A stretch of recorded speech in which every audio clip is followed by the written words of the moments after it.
ملا هیبت الله صاحب چې دی هغه شوروا ډیر خوري، هغه نسوار ډیر کوي. ملا هیبت الله به خلکو ته بد ښکاره کوي، غیر اخلاقی به ښکاره کوي. نه 300 موټران په چمن کې تیار شو، په دې کې غنم واچول. دغه موټران چې چلول دا د پاکستان د استخباراتي ادارو افسران. طالبان خو چمن کې چندې کولې، د خودکشي جاکټو دغه ولا کارخانه و، د دوايان په کارټن کې جاکټان اچول. مله سر چې بس کښېناستم او تور صدرې و پکې جیبونم ډیرو، خو ډیر ساده سړی د دې څخه پرشتي ور سره دی ولی واشنگټن ډي سي نه پنځه. اته د طالبانو ترجمان چې و هغه په چمن کې وځي د کربانی مړکې سترګې به تورې بیا جنت ته ځي. ما په جبه کې نشریات شروع کړي، هغه شي په سنمر دا خپل ادب دا خپل ګټي. سلامونه او نیکې لمنې زه ماجي سباون تاسو ګوري د کیسه ډیجیټل یوټیوب چینل. نن په پودکاسټ کې یو خاص یو خصوصي کوم کس دی یا ملما سي هغه ملما کړی دی او تر دې ځای پورې تکلیف ورکړی چې راغلی دی عبد الرزاق برق صاحب. عبد الرزاق برق صاحب چې دی هغه خبريال تیر شوی دی، مشر خبريال دی او په افغانستان کې او پاکستان کې یعنی د ډیورند کم لاین سي دی یا کم ډیورند سي دی پر دی باندې ډیر د کار کړی دی په خپل وخت کې باندې او وسم د خبريالي په بخش کې دی فعال دی. نو له د سره خبرې اترې کو خاص کر پر هغه موضوعات باندې کله سي د زیات اکټیو یا هغه وخت کې کله وخت میډیا دومره ایڈوانس نه ولا او خلکو خبر ته لاسرسي نه درلودي، نړیوالو لاسرسي نه ورته درلودي. خو برق صاحب تلای تر مختلفو لری سیمو پورې هغه خبرې به راوړلې کوم سي د نړیوال لپاره یا د دې سیمه د خلکو لپاره یو د خبرې به هغه دی بل ځای نه سو پیدا کولای. نو ډېر مننه برق صاحب چې موږ ته وخت راکړی تر دې ځای پورې تاسو رالاست. برق صاحب اول به تاسو دغه شروع کو، تاسو خبريالي کله شروع کړی دا او څنګه رالاست خبريالي ته؟ ډېر تشکر عزیز سباون. زه خو تقریبا د کله چې د طالبانو د افغانستان د طالبانو تحریک شروع شو زه په کوټه کې اوسېدم. زه د یو پېښور یو اخبارو دغه نوم جدت دغه د پاره نماینده وم. د دې سمخ کې بیا بل اخبارو د اضرابات شای کېدی د هغه اخبار نوم نوای اسمان د په درې ژبو کې وو، په سندي، په اردو، پښتو کې. نو ما زه دغه د پاره دلته نماینده وم. نو کله چې بیا د طالبانو تحریک شروع شو چې کله دی اول وار سپین بولدک ونیوي بیا کندهار ونیوي، نو زه چې وم دا اول تحریک خبره بالکل مطلب اول ورس کم طالبان بالکل. نو په 1994 کې چې کله دا تحریک شروع شو د دسمبر میاشته ولا چې د جرمني څخه یو ټیم رالی د خبريالانو، هغه د کوټ پریس کلب ته رالی. نو هغه زموږ ځینې ملګرو ته وویل چې موږ ته داسې سړی پکار دی چې هغه پښتو یې زده یي، دري ژبه یې زده یي او زموږ سره کار وکړي، موږ ته خبرونه راوښي. نو بیا داسې و چې دلته د نیوز انټرنیشنل دپاره یو چا کار کاوه، هغو زه وروښولم. نو زه چې وروښولم بس به رادی ویل چې سمه ده. نو بس بیا دغه لاړو سرینا هوټل کې مې یو میټینګ وکړ، باران هم ورېدی. نو دلته د طالبان یو سړی و په د شیخ مانده کې دغه سم یو مکتوب واخیستی او بس بیا نو هغه هم را سره ولاړی د بولدک پورې. نو بس دغه ته ورسېدو. نو دی دغه کاوی ARD TV والا چې و هغه غوښتل چې د طالبانو خبرونه دغه کې. خو متاسفانه چې موږ کندهار ته ورسېدو شپه وله کندهار ټول چم کند کپر ولو، دوړې وې، خاورې وې.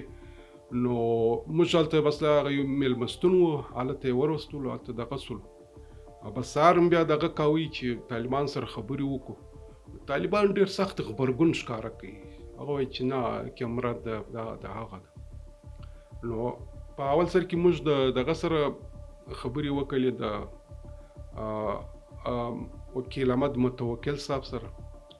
هغه هلته رالي ما مېلمستون ته رالي نو ما بس خبرې سره شروع کړې بس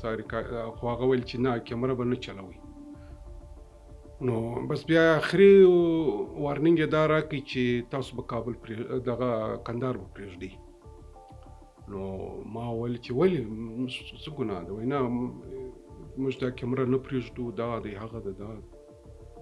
نو بس زما د جرمني چې کوم دغه ولو دا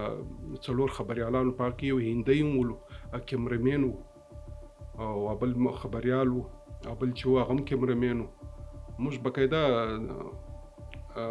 همنۍ چې هغه مې کرایه کړی ولو په هغې کې ولاړو چې موږ کې کرایه کوي نو دی ویل چې موږ تاسو نه پرېږدو تاسو ته آخري وارنینګ دی وځئ به ما سوچ ووایي چې څنګه دا اوس څنګه کېږي نه مې یو رپورټ جوړ کړی دی نه مې یو بریکینګ نیوز کړی دی چې وایي کندهار طالبان ونیوئ څنګه ونیوئ څنګه کیسه ده نو بره ما په سوچ ما دې سوچ وکړي ما له دې ته مې وویل چې زه داسې به وکړو چې دلته د پاکستان چې کوم قونسل خانه ده هغه ته به ورسو نو دی ویل چې دا صحیح خبره درځئ بس ګاډي مې راکش که بس د کندهار کې مالته پوښتنه وکړه چې د پاکستان قونسل خانه چیرې ده بس یو چا راوښوله ډرایور ته یې وروښوله بس موږ چې وننوتو دا ګیټ چې مو وټکاوه سړی راووتی ما زه خبریال یم کوټې سره راغلی یم طالبان ما نه پرېږدي تاسو مهرباني وکړئ دا قونسل سره زما ملاقات راوکړي چې ورور دا ما نه پرېږدي زما څه ګناه ده نو بره ګیټ خلاص کړي هغه ګیټ چې ولو هغه په ګولۍ د سروی ځکه چې په کندهار کې جنګ سوی و نو بس بیا هلته چې وننوتو بس هغه دغه چې و میجر ګل نومېدی قونسل جنرال چې و میجر ګل نومېدی خو زما خیال دا و چې پښتون ولو شنې سترګې ولې د کونډۍ ژیرې وله د سور سړی و نو روغبڼې وکړي بره ما ورته ویلم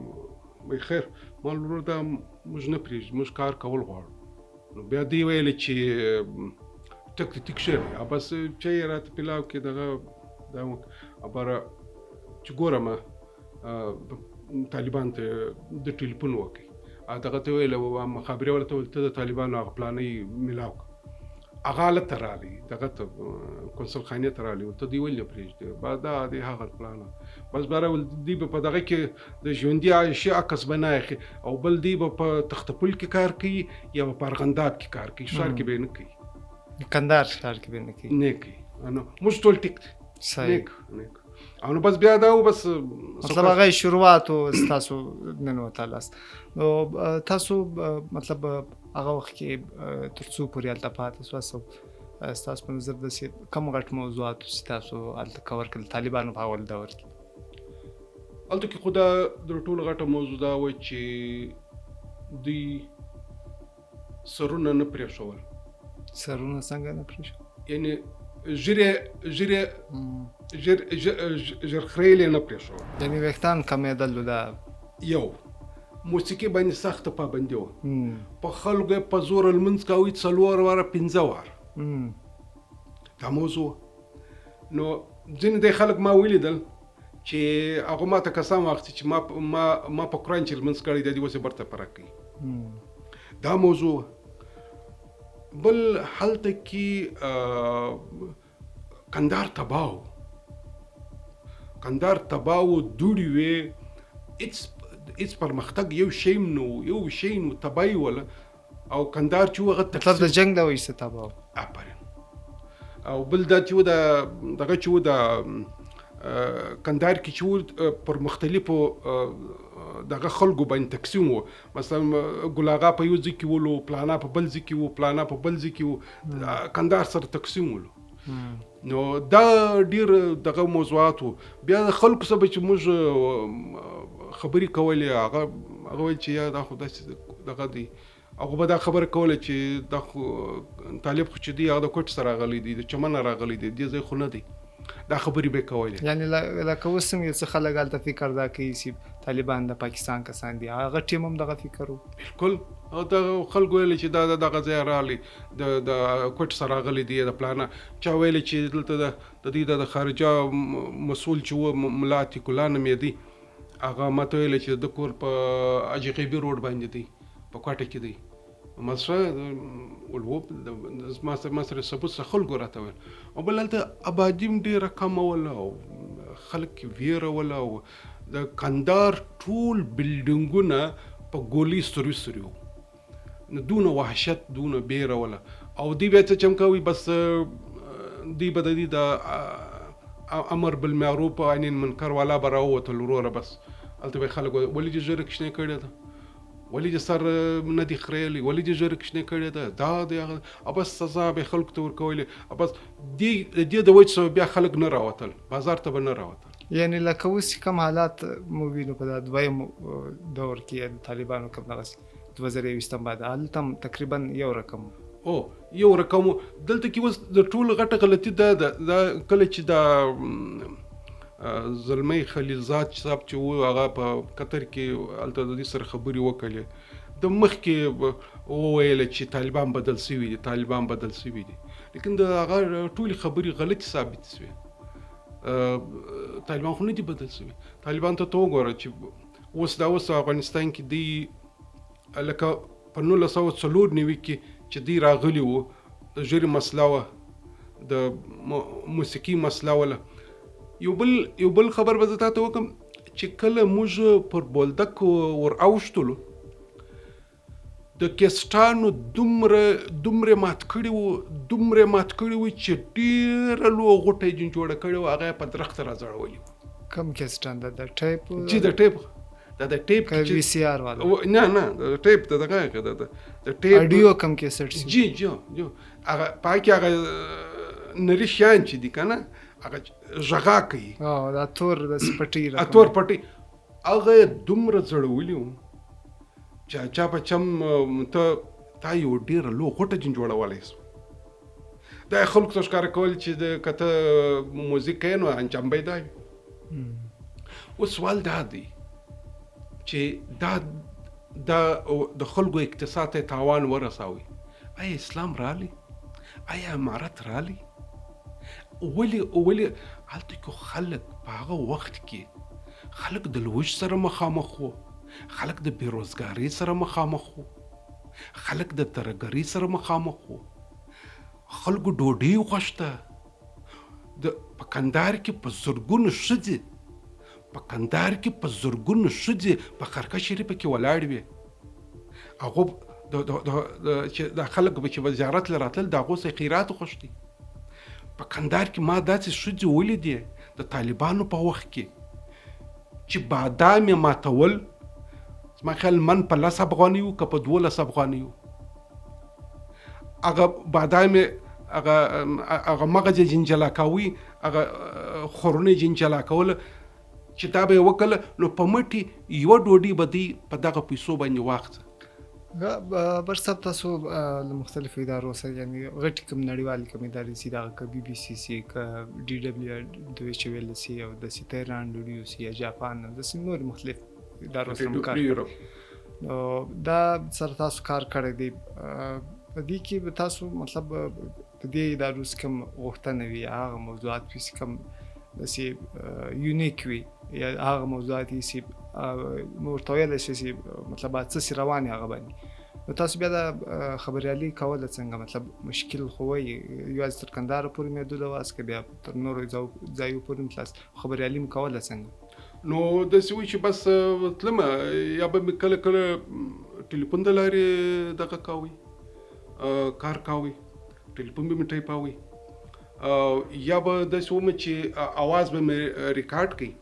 نو بس دغه اواز بیا ما اډیټ کوي دلته کې خو بیا مسله دا وه چې د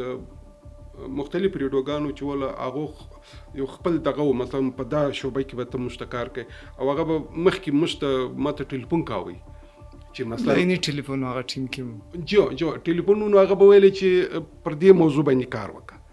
که نه نو په دې کې بیا دغه اوتون شامل که یعنی غږ شامل که بې طرفه باید وي داسې وي دا نو هغه به بیا موږ ته ویلی چې مطلب دا دی چې دغه شان به کې شامله نو دغه شان دپاره اوس یو وخت ما ته DW یو ټاسک راکړي هغه ویلی چې د ګونټنامو څخه ځینې کسان یې لسوي دي، ته مهرباني وکړه د دې سره دغه وکړه، د دې سره مرکې وکړه. نو سوال دا وي چې د دې کورونه معلومول ډېر مشکل کار. نو هغه ما ډېر کوشش پسې وکړي خو کامیاب نه شوم، ځکه چې هغه خلک تیار نه وو، هغه بیرېدله. اول داسې نه وي چې اوس طالبان حکومت یا د افغانستان حکومت داسې وکړي یا هغه وکړي که نه، نور مې دغه کې وایي ته امریکایانو خبرې دغه باندې کوې، په میډیا باندې کوې. نو داسې مې دغه ولو ستونزې مشکلات ولو، خو اکثره داسې و چې ما به کوشش کوي چې ټلیفون د یو چا هغه ریکارډ کړم، مثلا اوس کندهار کې چاودنه وسوه، یا مثلا یو بل زابل کې حالات خراب دي، یا مثلا غزنی کې حالات خراب دي، یا کابل کې یو داسې موضوع ده، یو انتیکه موضوع ده، یا مثلا زه تاسو ته اوس وایم یو وخت کې د ترکیې یو انجینیر چې و هغه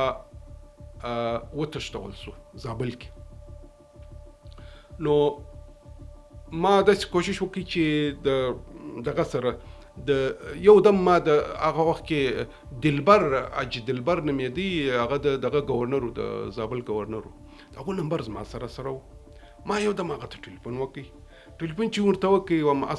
السلام علیکم، وعلیکم السلام، جوړ په خیر، وم ښه صاحبه دا څنګه کیسه ده، دا سړی دغه کړی دی. هغه راته وایي چې دا خو زما سره ناست دی، مالته ورکړه. هغه سره په انګریزي خبرې وکړي،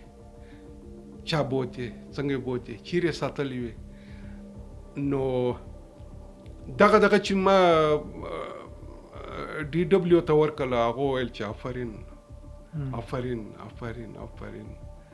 نو تاسو کله خبريالي کوله د طالبانو له مشرانو سره هم کله نه کله، مطلب په کار د خبريال دغه کده حکومت کې نور کسان کې مخالفین هغه سره ویني په تماس کې سره، نو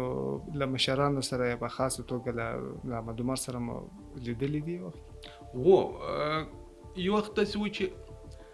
BBC ما ته وویل چې ته به داسې وکړې چې نن ماښام به ته مثلا ملا محمد عمر ته ځان رسوي.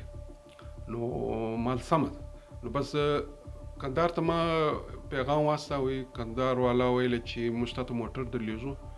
او بس کوټه کې موټر راته دغه کې د شپې 10 بجې وې، بس بیا موږ دغه ته لاړو، چمن ته ورسېدو. تقریبا سهار 4 بجې موږ کندهار ته ورسېدو. نو کندهار کې هلته ملا محمد عمر چې و هغه دغه کوي، د عیدګاه لمانځه ته دغه کوي، خطاب یې کوي، د اختر ورځ، د اختر اوله ورځ که نه، لوی اختر که نه. نو ما ته دی وویل چې مطلب ته ورسه دی خطبه وایي، مطلب وینا کوي، هغه ریکارډ کړه چې څه وایي څنګه دغه. نو ما سمه ده، بس دې ځایه بس ولاړو، بس هلته طالبان سره مې ځان دغه کوي، بس خالي لمونځ مې وکړي، بس ژر عیدګاه له ورغلو. نو په هغه عیدګاه کې چې ولو ډېر میلمانه ولو، په هغه کې اسامه بن لادن ولو، داسې دغه یې جوړ کړی و، داسې خاردار تارې جوړ کړی و، په هغه کې میلمانه کې زه ولم. نو او یو سړی ما پر څنګ ولاړو، ما په اردو ژبه خبرې سره کې، مال تاسو څوک یاست؟ وایي زه خو اردو سپیکینګ یم، اردو وایم. ما ښه دا خو ښه خبره، مال چیرې دی شیخ صاحب چېرته دی؟ وایي دلې دی. شیخ صاحب مو څوک ورښوی؟ دغه اسامه بن لادن. دا د کم کال خبره ده؟ دا د هغه وخت چې کله پر امریکا ملګرو ملتو پر دغه باندې پابندي ولګوله، ما خیال پر طالبان باندې پابندي لګولې وه. دا ستنوي دغه ونیوي دغه کیسه وه، مطلب 1999 کم دغه دی، مطلب طالبانو یو څه وخت تېر شوی و دغه. نو کله تاسو له اسامه یا له دغه سره لیدلي دي؟ ولا ما یوازې د ملا محمد عمر صاحب سره لیدنه وکړه. نو هغه هلته په د کندهار چې کوم ارګ دی، په هغه کې و د کعبې شریف خواته داسې دروازه وله، د غټ ګیټ و، د غټ ګیټ څخه چې بیا وننوتې بیا کوچنی ګیټ و. مطلب چیرې چې دوی اوسي جی بالکل وبخښه نو هلته بس هغه چې وننوتم بس ملا محمد عمر چې هغه یوازې ناست و او شاته ډېر طالبان ولاړ وو پټو یې جار کړي وو چې بس نور دې خواته مه ګوره داسې د ملا محمد عمر شاته طالبان ولاړ وو چې دغه مه کوه بس زه چې ورغلم مخته د ملا محمد عمر مخته نه شاته و د پټو یې جار کړي وو شاته بیا څه مقصد دی د دې نو نه خبر پوښتنه چې ما وکړه جواب یې نه راکوي نو دلته زما سره ریکارډر را سره وو او زما سره یو کتابچه را سره وه یو قلم را سره وه دا ګرده را سره واخیستو نو ما ورته وویل نو دا ته ما څه واخلې نو زه ریکارډینګ څنګه وکړم هغه ویل چې یا داسې دي فلانه ده او بس ملا محمد عمر سره چې بس کښېناستم نو هغه تور پاچ تړلی و تور ژیره یې وله دا یوه سترګه چې بنده وله دا دې خواله سترګه او توره صدري یې وه زرغون د ټیټکس کالي اغوستي وو د ده پټو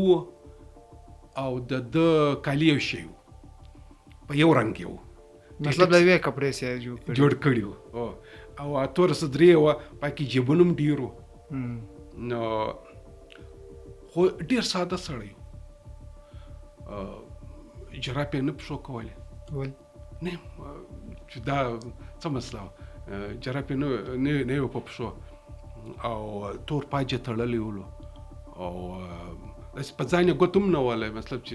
ژر زمونځ که سر زمونځ که نو داسې ساده غوندې دغه ولو ما ته داسې معلومېدی چې ډېر ساده و مطلب ذهني یا پوهې څونه وله تاسو خبرې سره وکړي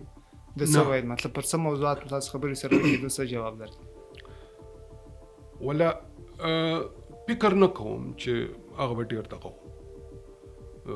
دونه پوه به ولو هغه ریډ خبرې کولې بس دا خبره به مثلا ما به یې پوښتنه دې وکړله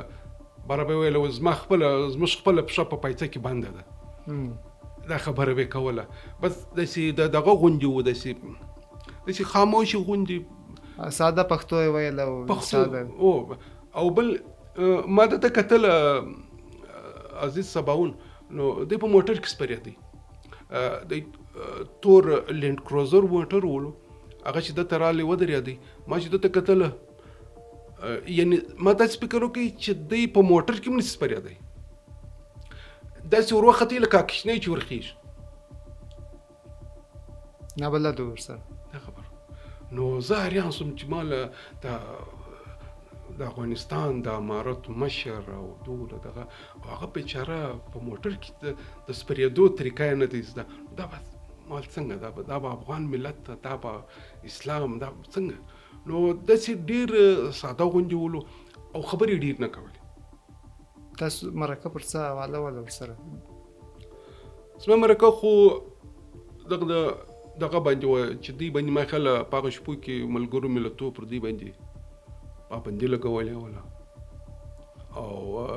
د دې پر مشرانو باندې پابندي لګولې وه دې باره کې وله او د افغانستان صورتحال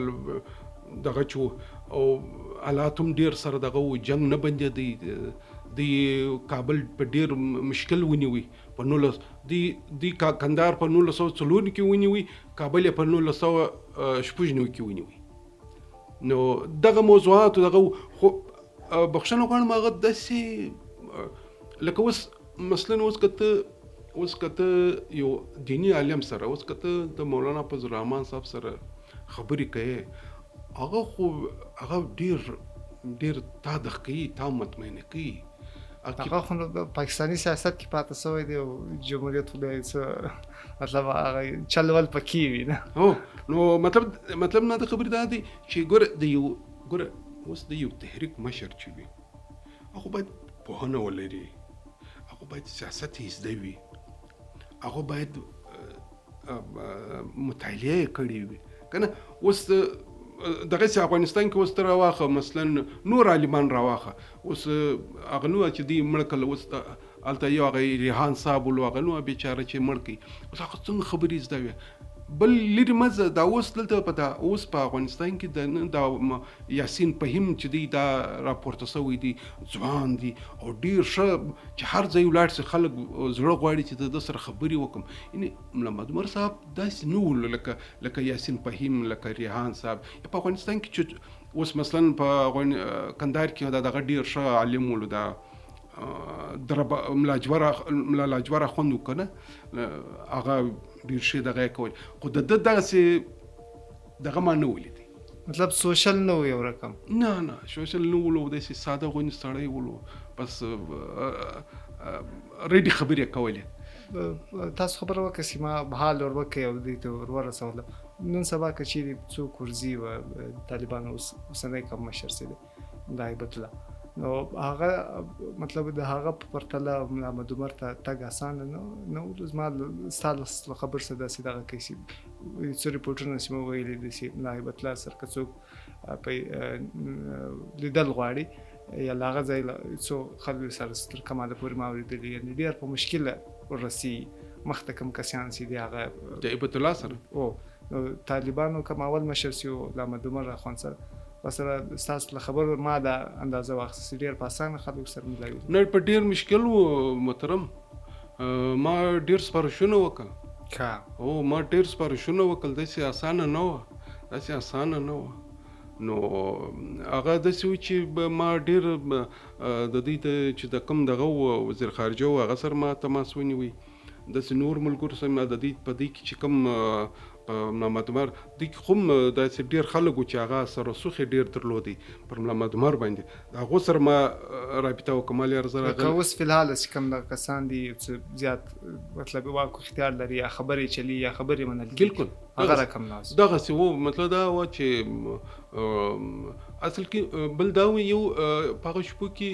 ملا محمد عمر چا سره نه ملاوي دي یوازې دلته د خبره و چې دی د ریملای سبزی صاحب سره ملاقات کړی و چا ملا محمد عمر نو دلته داسې دغه ولا داسې خبرې وي چې ملا محمد عمر د چا سره ملاقات نه دی کړی خو ما دغه ماتوله دغه کیسه دغه رقم کمپیوټر ول تاسو سي یوازې نه کاسو سي سره ملاو سوی نو ما ویل چې دای ملاوي زول ملاوي نو بس اول من دلته کې زموږ په سیمه کې سباون صاحب داسې د خلکو داسې سوچ و چې دا ملا محمد عمر صاحب چې دی دا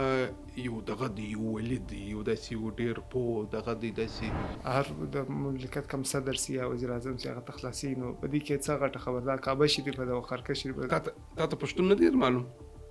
چې ساده دی نه د خرکه شریف دروازه په کلی خلاصيږي مطلب د کعبه شریف دروازه په کلی خلاصيږي د ملا محمد عمر د پلانا پیرو په دې دغه خو نه خلاصيږي ستا قربان سه مطلب دی دا سوچ په خپل خلاصي نه دی دا وایي چې د ملا محمد عمر پلانا د دونو بزرګ دی چې خرکه شریف دروازه ورته خلاصي خپل بغیر ان شاء الله سره وړي بالکل مال دا داسې نه ده خرکه شریف یو مبارک دغه دی هلته کې د حضرت محمد صلی الله علیه وسلم چپنه پرته ده د بخارا سره راوړی و نو دی راولاړ سو دا پورته کړه خلاص یې کړه د خلکو په ذهن کې دا رالي چې دا د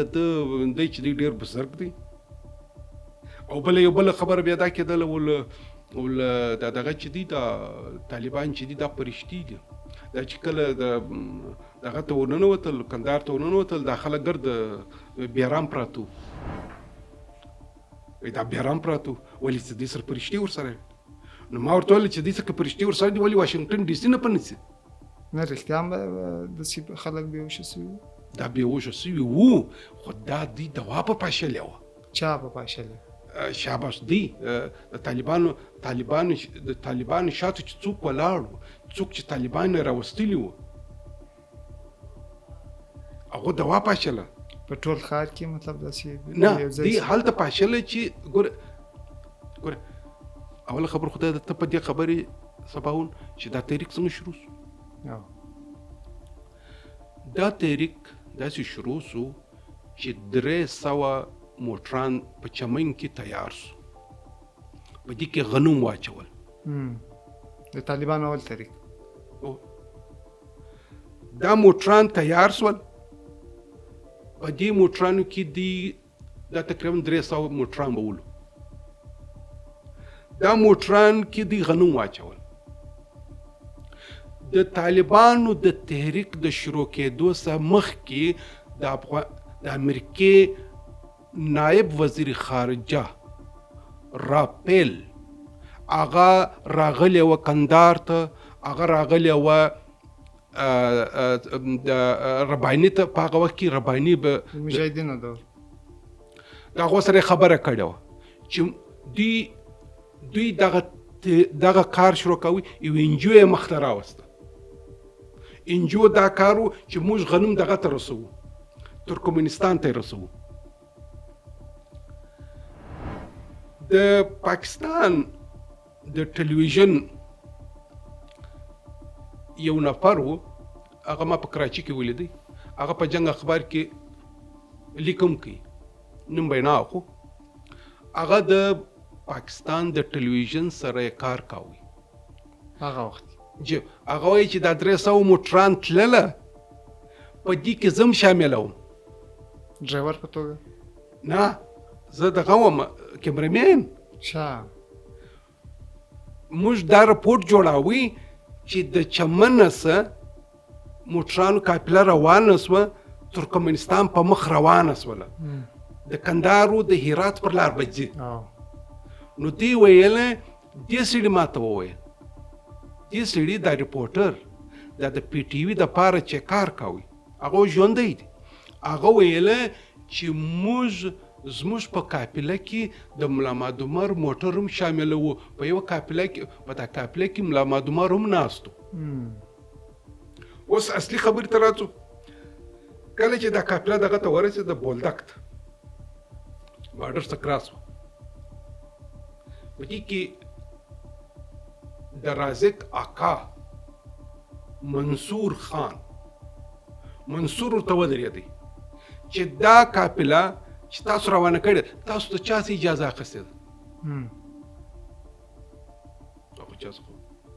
رباني شي اخیستې وه؟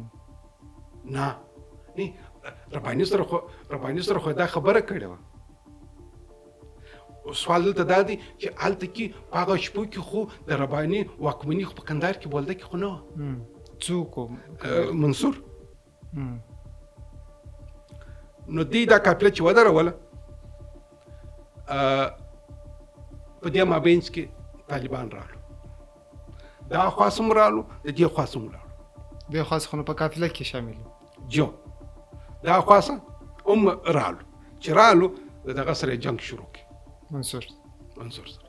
منصور میدان کو وایي څه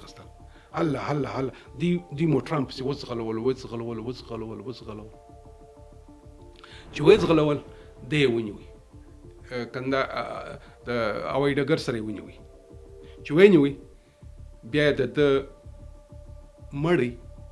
د توپ دغه راوځړاوي، څو ورځې ځړېدی او قافله روانه شوه. پر شیشه راوځړاوي؟ دا توپ ټانک دغه نه دی، هغه تلې ده کوم داسې دا یې راوځړاوه، څو ورځې ځړېدی. دا لکه د ډاکټر نجیب چې د ځړولې د ده یې راوځړاوه. اوس تاریخ دا وایي دا لیکلي هم ده چې دغه موټران چې چلول دا د پاکستان د استخباراتي ادارو افسران. دا قافله بیا کندهار پورې محدوده شوه؟ نو مخه لاړه، خو چیش ده بانه ولا نه، طالبان یې را انټر کول، د قافلې په بانه باندې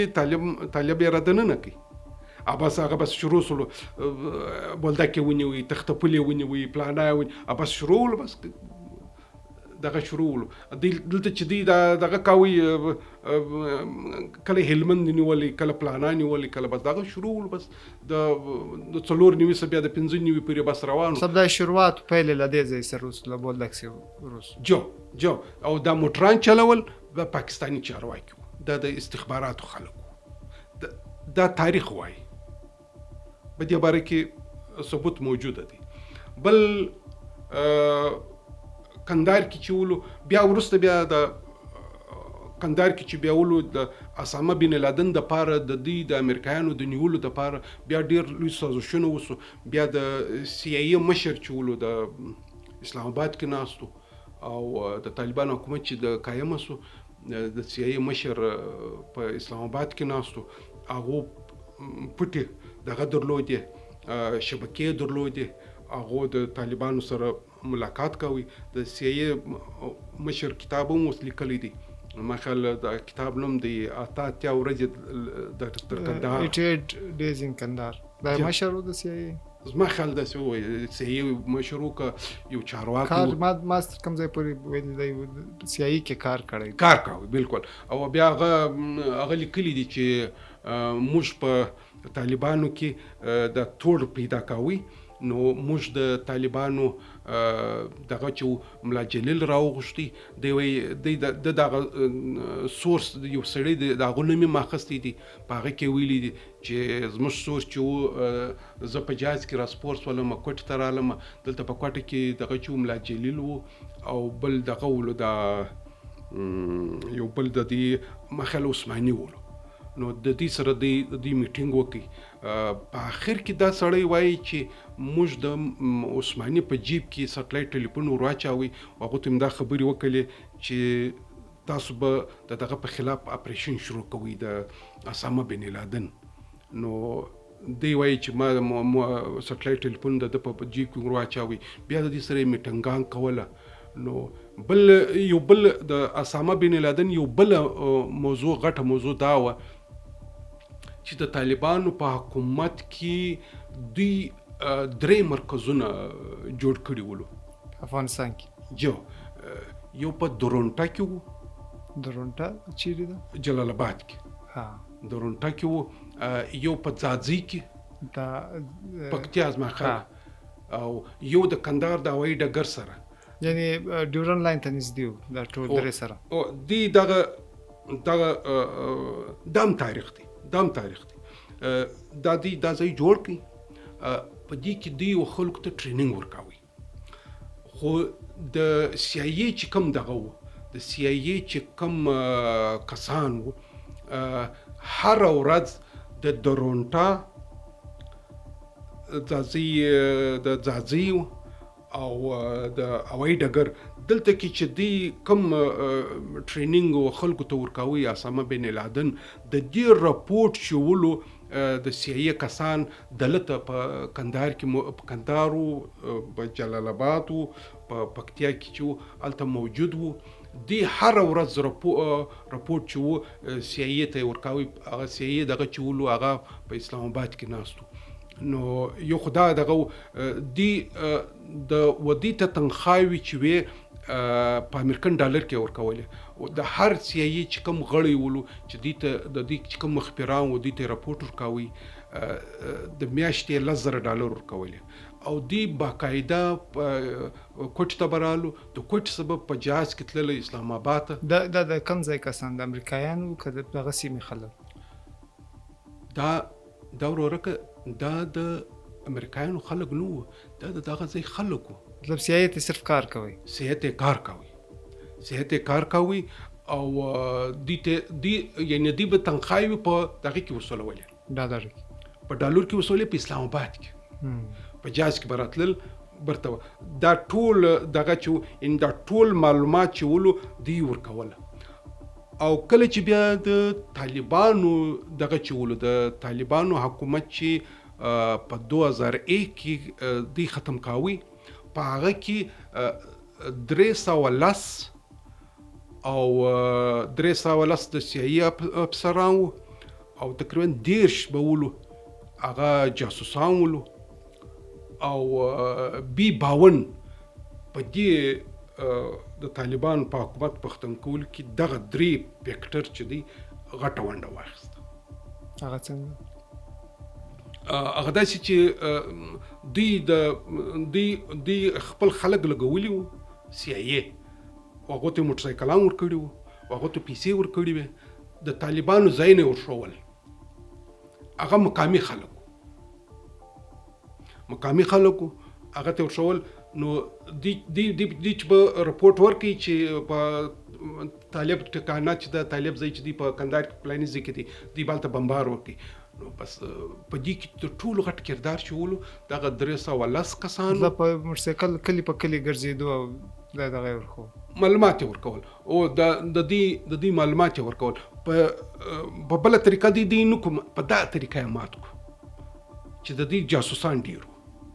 د طالبان سیو کله سی مطلب امریکا رااله طالبان پر کومه خوا بلاړو تاسو کوم د دې کې خامخا ریپورټر پاتې وس په هغه وخت کې د اکټیو واس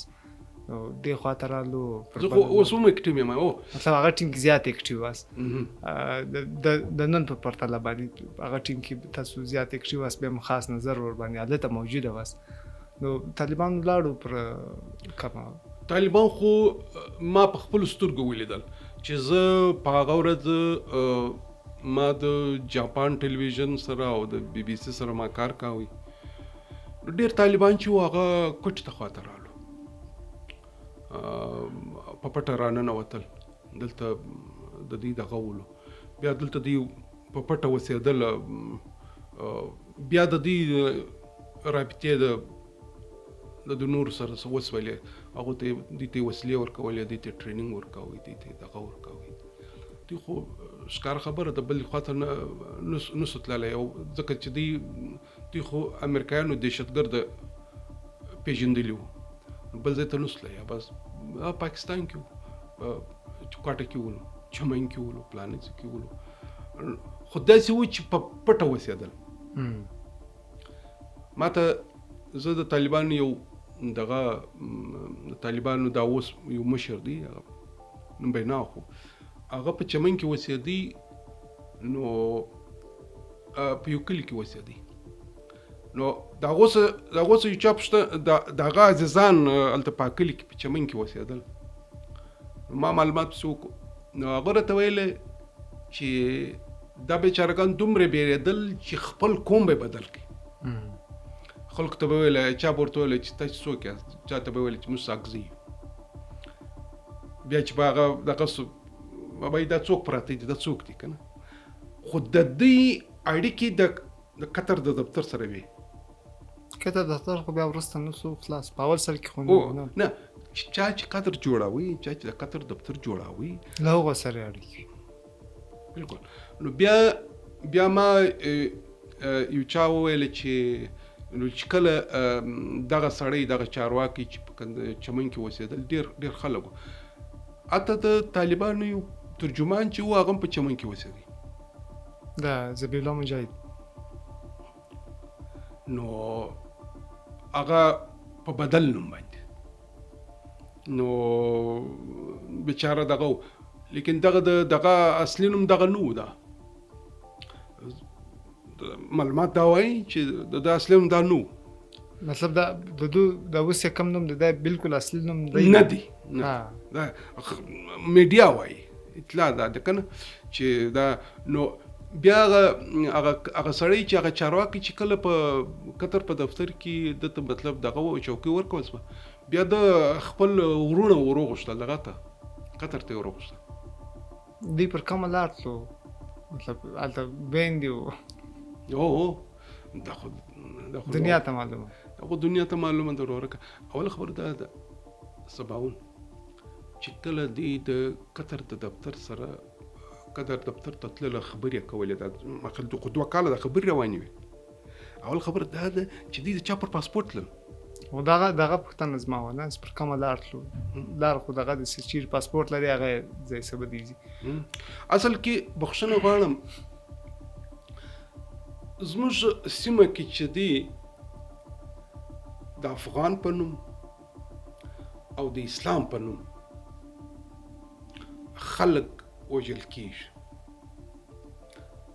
خلک له منځه ایستل کیږي او دا ټوله د یو قوت چې دی هغه دغه لوبه کوي هغه پر موږ باندې خپلې وسلې خرڅوي هغه په دغه سیمه کې ځان مطرح کول غواړي خو تر مابین چې دی افغان پښتون د مسلمان په نوم وژل کیږي تاسو وکتل چې کله په 2021 کې چې د کابل 15 اگست باندې ونیوي تاسو ولیدل چې د پاکستان هغه چارواکي ورلې کپچې ونیوي استخباراتو مشر فیض حمید همدغه لوبه په شام کې روانه ده. تاسو ابل ورځ ما یو تحلیل کړی چې د شام سقوط کابل سقوط شام در مابین څه مسله شته. دغه مسله دا دی چې په شام کې چې احمد شاه چې اوس مشر دی داغو د جنډې رنگ د طالبان د جنډې رقم دی. طالب هم په یو ولسورځ کې کابل ونیوي دم په یو ولسورځ کې ونیوي. دا خو هغه شان دي چې مطلب کېدای شي ممکنه نور د دې په فکر او په دغه کې تر کوم ځای پورې دا بولی شي فرق شته. اخو دا کلب زی خلاص کړی دی او داسې مطلب بالکل ډېر دغه دی سیکولر دی لیبرال دی. ګور مسله دا ده چې هغه قوتونه چې هغه وایي چې په شام کې نور جنگ نه کوم هغه د دې ته د امن ورکړي ماته جنگ راکړي. لوی فرق خو دغه دی. نو د دې مطلب حل یې څه ګڼي د پښتنو څخه به دا څنګه لرې کېږي؟ دا در ټولو غټه خبره دا ده محترم سباون زموږ په افغاني ټولنه کې مذهب ډېر لوی کردار ادا کوي. چې سر د دې حل تاسو څه ګڼي یا پښتانه یا افغانان څنګه د دې مشکل سره ځان خلاصولی شي؟ در څو پورې چې یو خو بهرنۍ مداخلت نه وي بند شوی لکه ځینې طاقتور هیوادونه هغه د مذهب پر نامه باندې ما تقسیموي یا د ملي اردو په نامه ما سره تقسیموي. تاسو لږ اندازه ولګوئ د دې خوا چې دا کم خلک روان وو هغه ویل چې دا چې دي دا کافران دي او موږ یې وژنو جهاد پر روا دی. اوس دغه کم خلک چې دا خبره کوله چې دا جهاد پر روا دي و دې ته پیسې څوک ورکوي؟ خو هم دغه کوپارې ورکوي. دوی هم په چندو باندې پوه شوې امکان نه لري. سر ماته د یوې پوښتنې جواب راکړه یاره یو طالب څنګه کولی شي چې هغه وزیر خارجه جوړ شي؟ یاره یو حکومت د طالبانو دی نه ولې به نه شي؟ نه ګوره دلته مسله دا نه ده. ګوره اوس په یو جمهوري ملک کې چې دی که څوک د اقتصاد وزیر جوړیږي هغه باید چې د اقتصاد ماهر وي. اقتصاد خو د دې دغونه نه دی نیولې مطلب وزارت خارجه باندې یا څوک ناست دی ګوره هغه خو ډیل خو کړی دی کم سے کم. ګوره سر دا بل چا ور کړی دی دا د اسلام پر نامه. ګور زما دشمنانو چې دی ودی ته دا دوشک په خله کې ور کړی دی چې دا کم سړی چې دی دا د امریکای ایجنټ دی دا د کوپارو ایجنټ دی ورسه مړی کا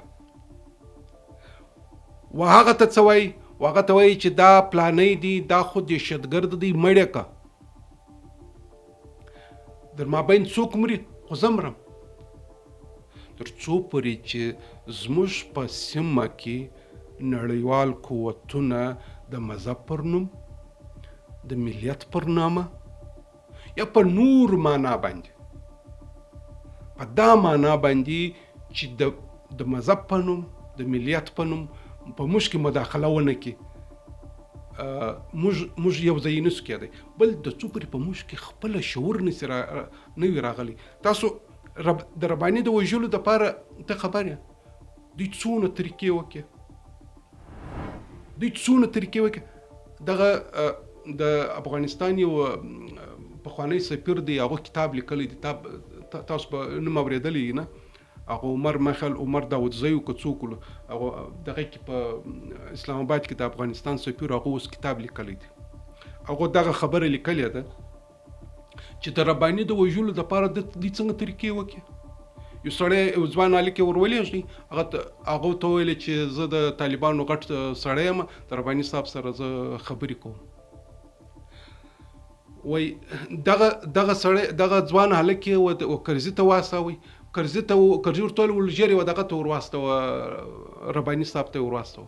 رباني صاحب تللی و دغه ازبکستان تللی و کچت تللی و دغه کوي دا خو چرالي هغه یاوري وای چې دی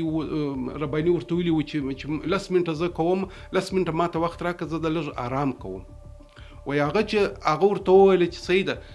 ول هغه لک چې رالي برای ورته ویل چې د خو کرزي را لېږلې دي کرزي صاحب را لېږلې دي د رباني صاحب سره ملاقات کی د طالبانو غټ سړی دي زموږ سره روغه جوړ کی و هغه چې دغه سو هغه ټول سید د زوس دغه دروازه په دې مابینځ کې دا هلک چې دی دا هلک رباني صاحب چې تیار سو چې ملاقات کو را دننه دا هلک سوی وای زه ارزم حمام ته ځم دا هلک حمام ته ولاړی و دې هلک ته ویل سوي وه چې ته که رباني مړه کوې سترګې به توروې بیا جنت ته ځې ته سوچ وکړه یعنی ما ته زما افغان د مذهب پر نامه باندې دی الوزوي او هغه هلک چې ورته سو هغه هلک ولاړی حمام ته ولاړی هلته په لنګوټه کې بم کښېښاو سترګې هم تورې کې زه جنت ته ځم نو څنګه چې رباني صاحب ته ورېله کوي ځان والوځوئ ځان یې والوځوئ رباني یې والوځوئ یعنی زما د خبر کم رباني تاسو خبر استاد رباني دا د افغانستان دغه چې پاته سوی دی چې باچا چې پاته سوی دی هر رقم چې پاته سوی دی باغ باندې موږ کار نه لرو باچا خو ولو طالبان خو نه معنی خود نه ده مګر د بیا د سولې د شورا رئیسو طالبان سره خبرې کولې طالبان ته ویل چې راځي خبرې سره وکړو خو هغه په دا طریقه یعنی درڅو پرې چې زموږ په سیمه کې مذهب نه کوي استعمال موږ ملیت نه کوي استعمال نو دا جنگ نسی ختم کېدی او بل تر ټولو غټه خبره دا ده چې دلته چې کوم نړیوال قوتونه دي لکه امریکا لکه روس لکه ایران لکه چین د دې خپلې ګټې دي دوی خپلې ګټې په افغانستان کې لټوي د هغه بدله د افغانانو څخه او د جنگ میدان چې دی هغه افغانستان او د پښتنو سیمه ګرځولې ده په دې معنی چې دا کافر دی په دې معنی چې دا افغان دی په دا طریقه نو ولې به نه ګرځي هغه سوپر طاقت دی هغه به ځای نه ځای استعمالوي هغه ته څه فرق کوي افغانستاني کبل ځای یو میدان خو به نه دغه لپاره دا خو دغه مشکل نه دی یو خو د افغانانو مشکل صاحب ما د افغانانو د مذهب ټیکا اخیسته ده زه د خلکو څخه پوښتنه کوم ما د ملت ټیکا اخیسته ده 40 کاله اوس پر ما باندې جنگ د تپې په یو نامه په بل نامه جاسوسان راکې پیدا کړي نو ولیم دا په کوم قانون کې راغلی نه قانون خو هغه قانون زما کوم شي کې ګټه ده او زه قانون ته نه ګورم مثال کې سوپر طاقت سی هغه وای زما څه فرق دی افغانان ګوره دا مکوه دا ما سره دا مکوه ما سره لوبه مکوه ما سره 40 کاله په ما کې جنگ روان کړی دی په ما باندې وسلې استعمالوي یار یو راولې بیا بل راولې ولې ستا انساني حقوق چیرې دي تاسو په امریکا کې په امریکا او په جرمني او په پلانا او په پلانیز کې د سپیانو علاج کوي د پښانو علاج کوي هغه خو جرمني ده نه هغه خو امریکا ده دا خو امریکا نه ده ګوره دی انسان ګوره د انسانانو دومره قدر کوي چې د پښانو دغه روغتونونه جوړ کړي دي ما ته ولې روغتون نه را جوړوي ما ته ولې وسلې را لېږي ما ته ولې وسلتون را لېږي ګوره کدی دا ګوره هلته په امریکا کې د پښانو د سپیانو علاج کوي او زما علاج نه کوي نو دا خو دغله پالیسي بیا ستا انساني حقوق چیرته دي ستا دیموکراسي چیرته ده دا خو نه ده د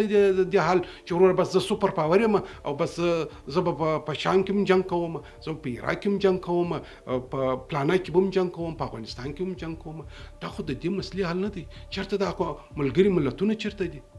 په کار دا دی چې د دې مخنیوي وکړي. زموږ په سیمه کې د جنګ نه راولي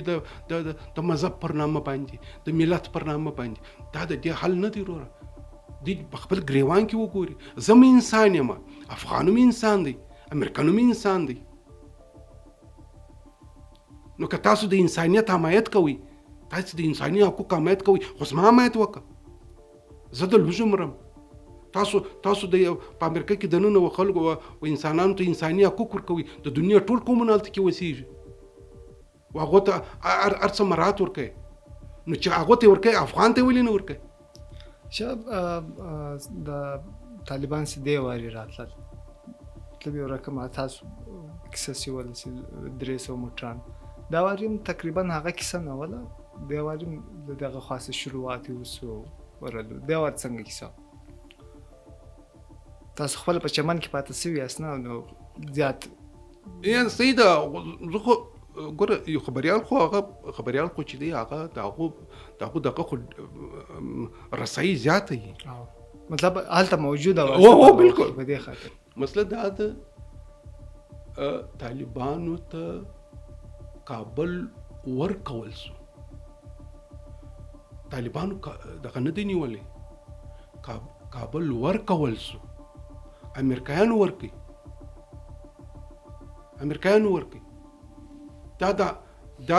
دا نن چې پر ما باندې د زده کړو بندیز دی. خدای خپل وایي اقرا ولول. نن پر ما باندې بغیر جواز، هیڅ جواز نشته. د نجونو زده کړې بندي، د ښځو پر کار باندې بندیز، پر موسیقي پابندي،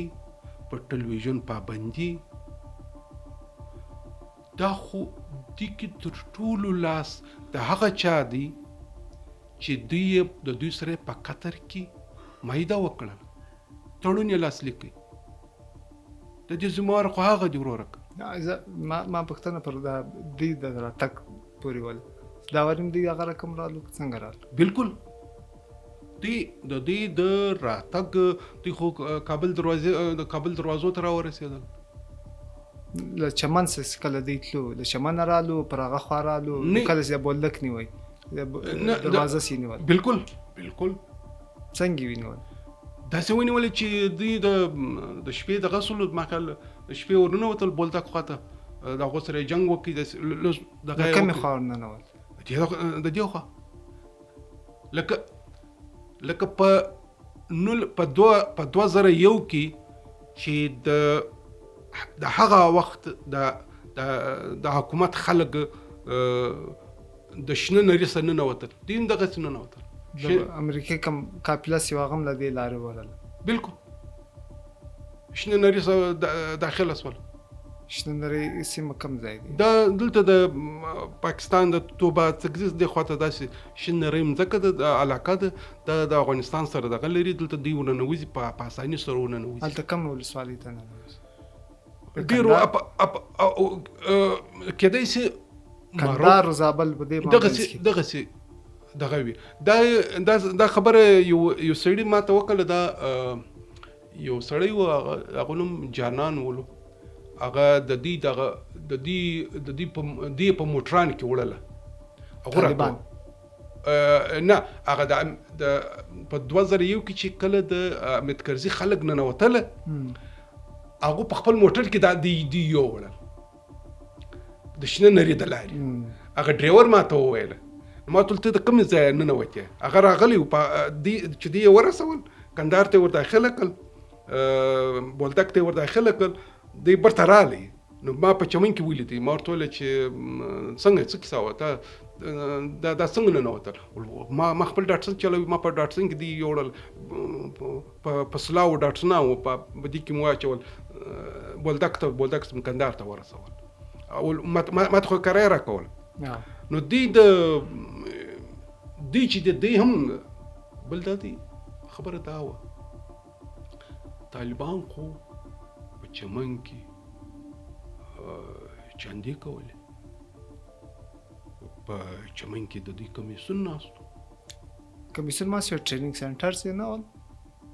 ماستر کماده پوری اوریدلې دی ټریننګ سنټر یو بالکل زه ته معلومات درکم چې کله دغه حکومت د کرزي حکومت جوړ شو نو په چمن کې یو چاودنه وسو چې وسو زه پاورن و دا د چمن څخه د بایپاس علاقه د دلته کې ول زه پاورن هلته ورلم چې ورنه هغه کور نړېدلی و نو معلومات چې وکړه وروره دلته کې د خودکشي جاکټو دغه ولا کارخانه و باقاعده د بلوچستان ډي آی جي رالی هغه مشترک ښکاره کړ هغه ولې ښکاره کول خدا د ونیول دی نو چاودنه چې وسوه دی ورله نه نو د دې څخه پټ نه و کپټ د چا پاکستاني حکومت هغه خو نو جلا خبرې دا خو دی دغه کله دی اوس په دې کې زه دلچسپ شی درښایم دی دا جاکټان چې دا په د کاغذ اګتې نه دي ګتې کاټنه پاکي اچول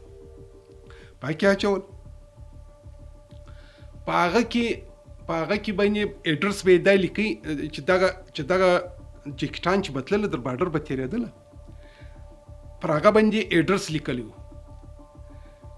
اډرس یې دا پر لیکلی و چې دغه کاټن چې دی د دوایانو په کاټن کې جاکټان اچول دا چیکینګ نه کېدی خو زه ته وایم اوس خو دوی ویل چې دا دوا ده دا دوایانو کمپنی نه ده سرل د دې لیبل پر لګولی و مطلب د کمپنی کاټن باقاعده شاباش اډرس یې لیکلی چې شولو د حیدرآباد کینټ پکې لیکلی و یعنی واپسې اوس که په بارډر باندې څوک وګوري که نه نو هغه وایي چې دغه دوا خو دغه ځای سره حیدرآباد سره راغلی هلته د شهیدان چوک پلانۍ پلورنځي پلانۍ میډیکل پلانۍ دغه چې خلاصه کړل هغه جاکټان کې پراته نه مطلب دا که هر ځای اډرس په لیکلي د امریکا اډرس په لیکلي چیکینګ خو کې هغه خو دا حق لري کم کس هلته ولاړي نو خو په هغه شپه کې خو تا ته معلومه ده چې بارډر خودونه دغه نه وو د ویزې و دا مسله خو نه وه نو نه د ویزې مسله وه نه د پلانه مسله وه بارډر خلاص بس دی په موټر کې به اچولي بس تیر به کړل سړی به ټاکلی و هغه ته به ویلي چې تا ته دونه زر روپۍ در کوم چې دا هلته پلاني ځای ته ور ورسوه د دې هلته خلک ناست دي هغو بیا په شهیدان چوک کې پلاني ځای کې هلته به یې راوکشي بس بیا به ځان الوزوي چې زه مسلمان دغه یم جنت ته ځم جنت ټکټ راته میلاویږي برق صاحب دا اوس کله طالبان رالو د افغانستان کم کسان چې په خاص توګه د ملي اردو یا د هغه ځای کم نظامیان چې هغه خو دلې راغلي د ډېر باقاعده ریپورټ سیسه او دلته وخت نه وخت اکثره خلکو په داسې کارو کې ملوي سه داسې د دې ځای کم پښتانه چې هغه ځینې تنګ دي وخت نه وخت د بدنامنۍ هم زیات سوي دي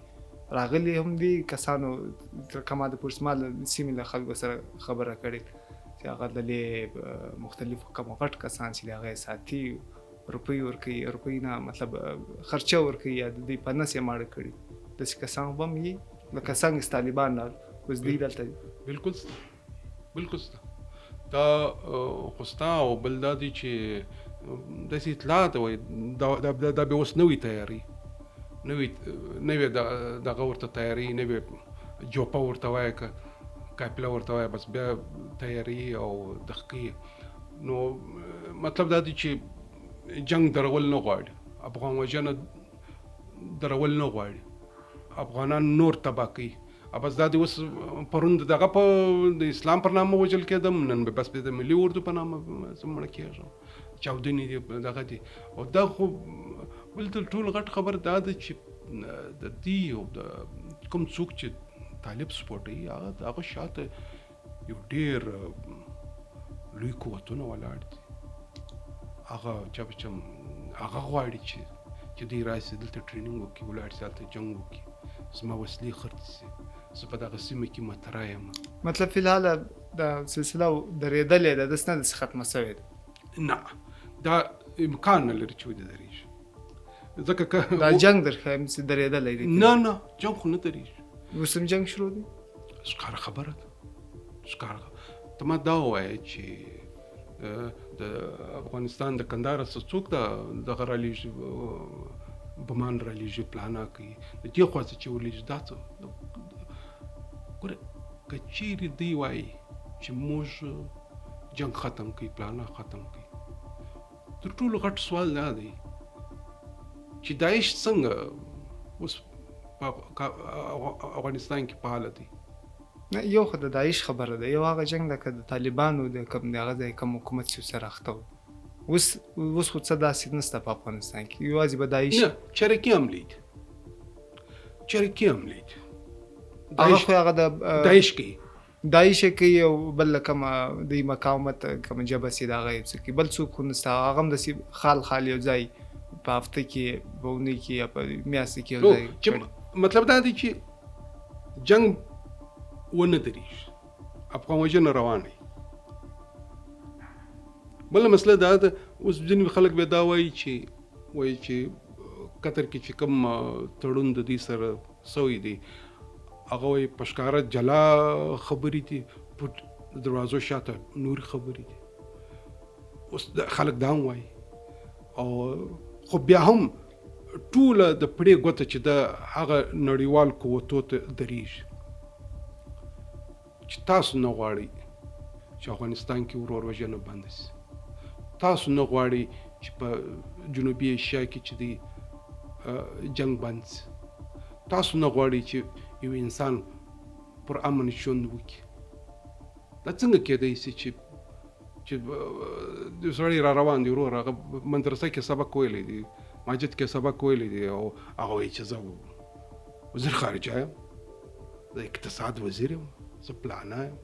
دا چېرته یې زده کړي وروره که ده چېرته یې زده کړي خبر صاحب اخیری زما پوښتنه د مجلس یو ډېر سره اوږد شو اخیری پوښتنې ته راځم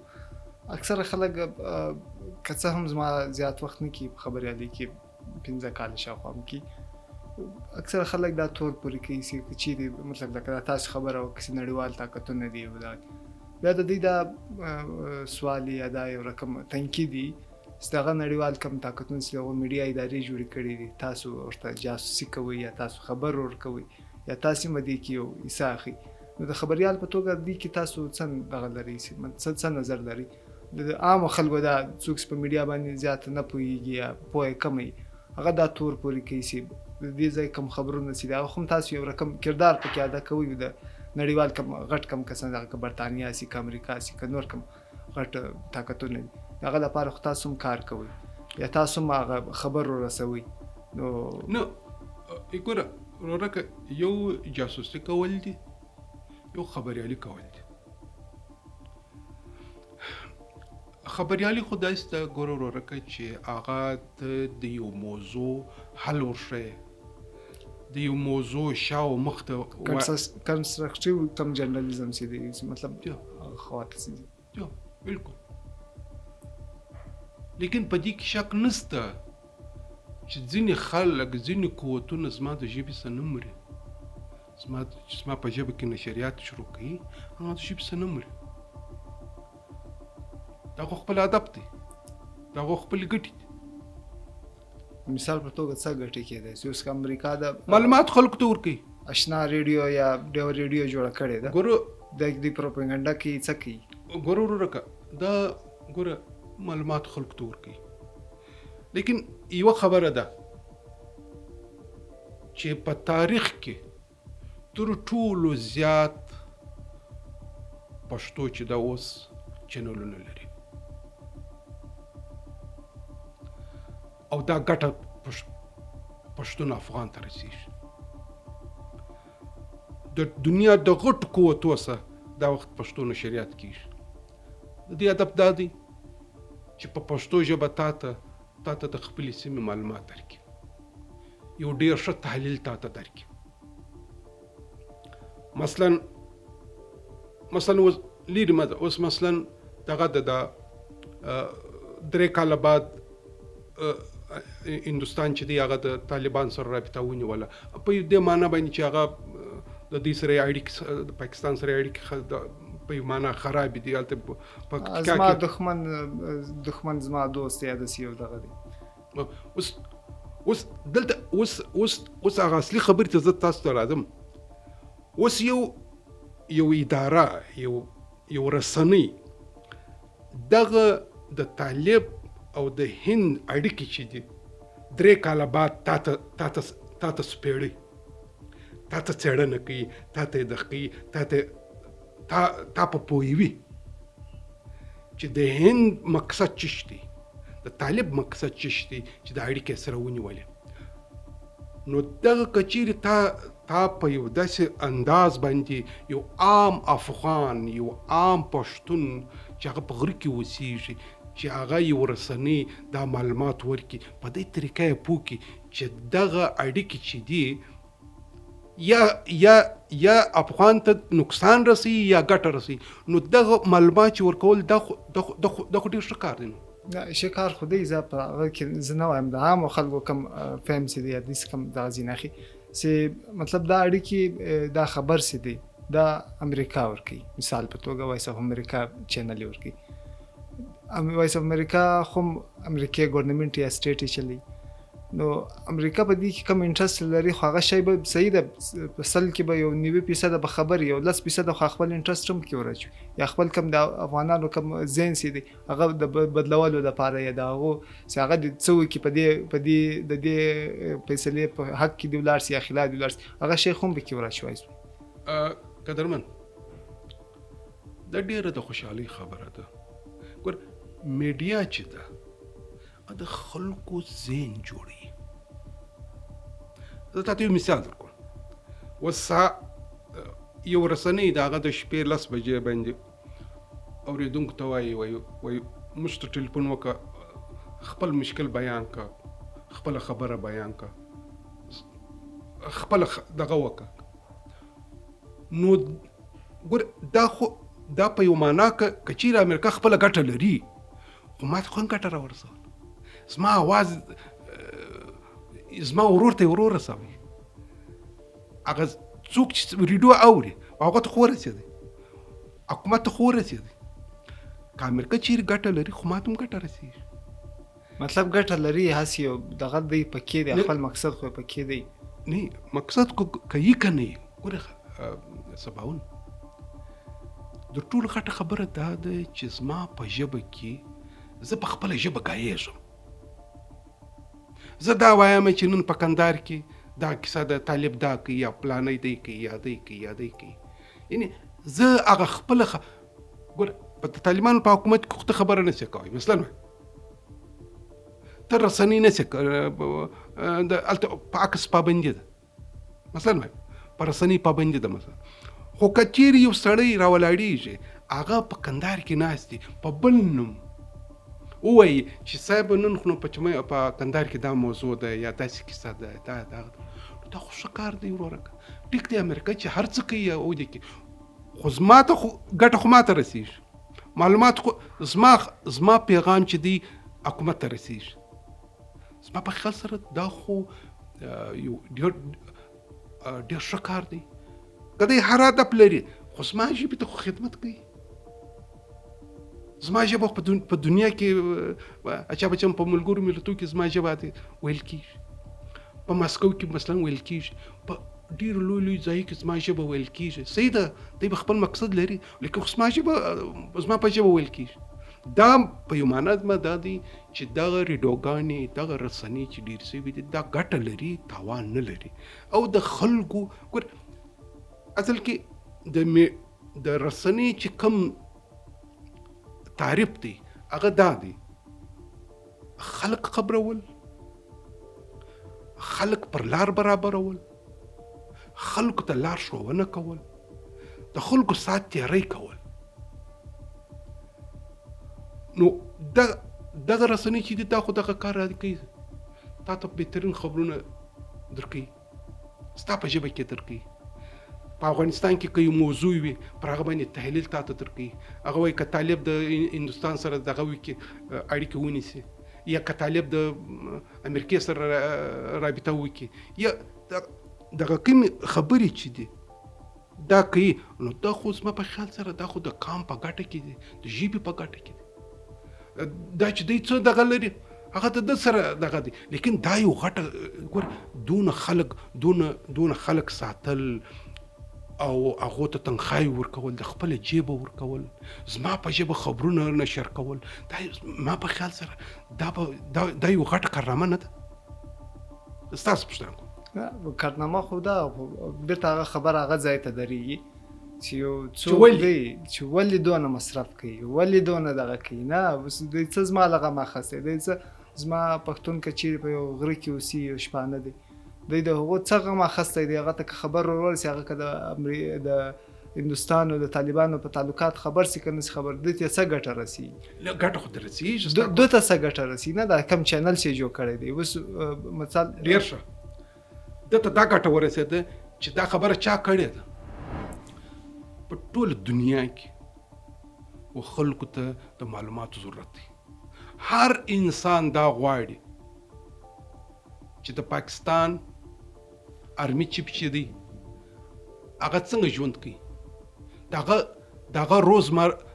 ورځنی ژوند څنګه دی هغه سهار څه وخت کوي دلته ستاسو خبره کاټوم صحیح دی دا معلومات اوس د پاکستان آرمي چیف څنګه ژوند کوي یا ملا هیبت الله څه وایي هیبت الله ته راځم هیبت الله ما دلته یو کوچنۍ پوښتنه ده اوس که دا خبره یې چې د آرمي چیف د پاکستان آرمي چیف څنګه ژوند کوي که دا خبر د یو هندوستاني چینل ورکړي هغه به خپل شی کې وایي چې یاره آرمي چیف چې دی ډېر کرپټ انسان دی ډېر غلط کارونه کړي دي دا که دغه خبر پاکستاني چینل ورکړي هغه به وایي آرمي چیف ډېر ښه انسان دی هغه ډېر ښه انسان دی هغه تعریف کوي د قوم خدمت کوي یا دغه نو خو هر یو خپل مقصد پکې حاصله کوي نه هر یو خپل خبرې ورکوي چې آرمي چیف څنګه ژوند کوي خپل شی خو پکې انجکټ کوي اوس دلته دلچسپي چیرې ده سباون خبره دا ده اوس یو رسنۍ د ملا هیبت الله په باره کې یو رپورټ نشر کوي ټولې دنیا ته پته ده هغه چا سره ملاقات نه کوي یو رسنۍ راولاړېږي چې ملا هیبت الله صاحب چې دی هغه شوروا ډېره خوري ټیک هغه نسوار ډېر کوي